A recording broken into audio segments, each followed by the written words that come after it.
A porchetta is usually a whole loin and belly section of a pig. We thought, why the heck has nobody ever done that with beef? So we're gonna give it a shot today, see how it goes. We've never seen this done ever.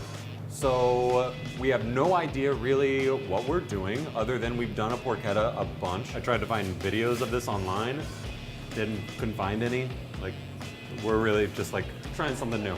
Our rib eye steaks are this section. Right here is our New York strip steaks. Underneath this fat is our tenderloin, 2 skirt steaks. Under that, a bavette and a flank steak. This whole section is the rest of the ribs. So what we're gonna try and do by doing with beef is take that same fatty outer layer of beef, wrap it around the ribeye and the New York strip, and what we think we're gonna get is like a really, really nice, tender, outer fatty layer of short ribs and a really, really nice, medium rare, beautiful ribeye and New York strip. Also worth mentioning is that a porchetta with pork, because pigs are so much smaller, is about half the size of this. Yeah. So that's why it's something that you can do. Beef usually isn't cut this way, so this is not the easiest thing to do. It's just gonna be getting the bones out and getting this thing rolled up. First thing to come off is gonna be all this fat. If you listen closely, you can hear it.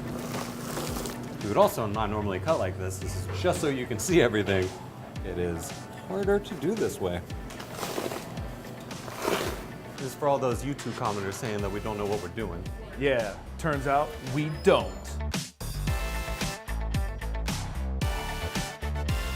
We have ribeye, short ribs, 2 skirts, flank, bavette, New York strip, tenderloin, sirloin, picanha, tri-tip, entraña. There are 11 steaks going into this one roast.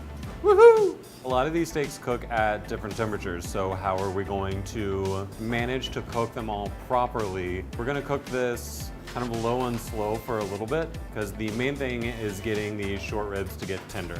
The outer steaks, I think, like the flank, the skirt, are gonna be more well done, but that's okay. Brent, would you like to address the Biff commenters out there? The Biff commenters of the world? Why don't you make like a tree and get the hell out of here? Bones are out, tidy this up, figure out how the hell we're gonna roll this. In an ideal world, you would want this to just sit in salt for like a day. We ain't got that kind of time.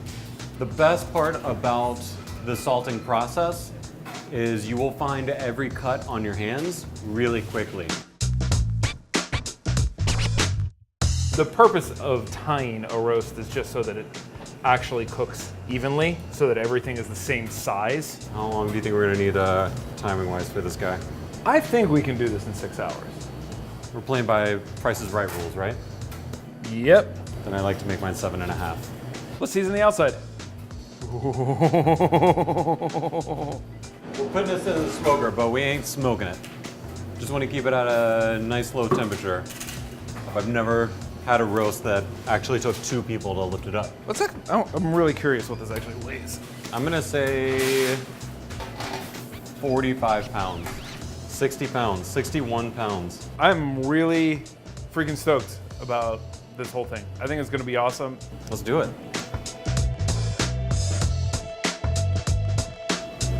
This is ridiculous. Yep.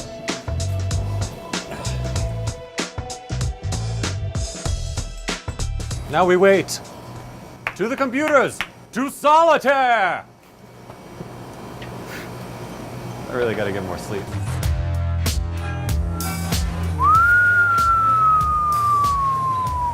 It's 7 o'clock, so it's been 7 hours in the smoker. It's 130 degrees, so it's gonna be pretty much medium rare. It'll probably shoot up another 5 to 10 degrees. We have with us our good friend John Perry, Hey, John Perry.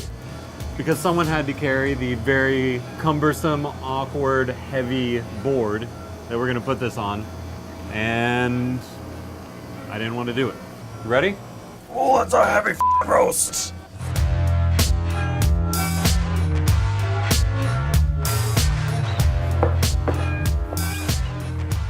And scene.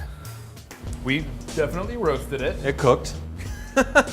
Should probably rest for about an hour, It temped at 130. which is a little more than medium rare, but I think with the carryover, I think medium is actually a good place to be with this, so that the short ribs actually got a little extra time, Yeah. so that they're a little bit more tender. We're not worried about the steaks being tender. Yeah. They're going to be amazing either way. I think a good marriage is about compromise, and I think the loin, the short ribs, meeting in the middle. What else is a good marriage about? Yo. Okay. Now I'm really excited about that. I'm really excited about that. You're exercising a stupid amount of patience right now. Eat me, Brett. Eat me. I want to eat you. I do. Just do it. I do, buddy. Where do you think your favorite part's going to be on this? Call your shot. Call your shot. I think the best part is going to be this part of the ribeye, but I'm most excited about all of the steaks from the drop loin being wrapped around the New York strip, because I've never eaten that before. I'm really curious how the short rib exterior has been cooked and how far along it got compared to the ribeye right in the middle. What if it sucks? I don't think it will. Great, so let's give it an hour. Let's give it an hour.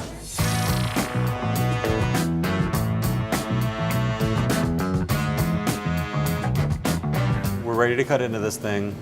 Brent, would you like to have the honors? Ben?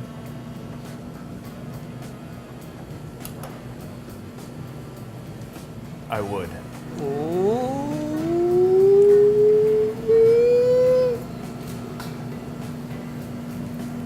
Oh, yeah. Okay. It worked. That worked. That was the most expensive experiment that paid off that we've ever done. Congratulations. Thank God. The short rib is all mid-well. We wanted that to cook all the way through so that all the fat would actually render. And we wanted the ribeye to stay medium rare. I think it looks fucking awesome. Let's cut a slice. This is super exciting because at a steakhouse, you get the prime rib. The prime rib is the whole rib loin, which is usually just this cut. This is so much more. It actually shows the whole animal, so I'm so excited to eat it. Which do you want first? You want the... I want the short rib. The short rib? Yeah. Yeah. That's great. You usually have braised short rib, which is tender and juicy and falls apart, but tastes like red wine and rosemary. This actually tastes like roast beef, but well done roast beef that's super duper fatty. It's amazing. We should try the ribeye now? Yep, let's do that.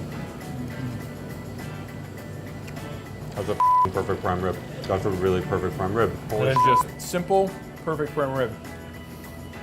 What do you want from us? We just made it perfect. This is amazing. This is an amazing experience.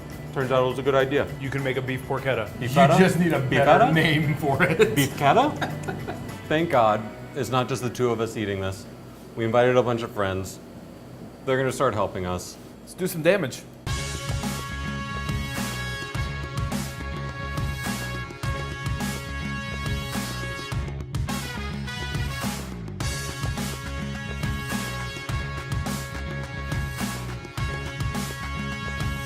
For more episodes like this, click here.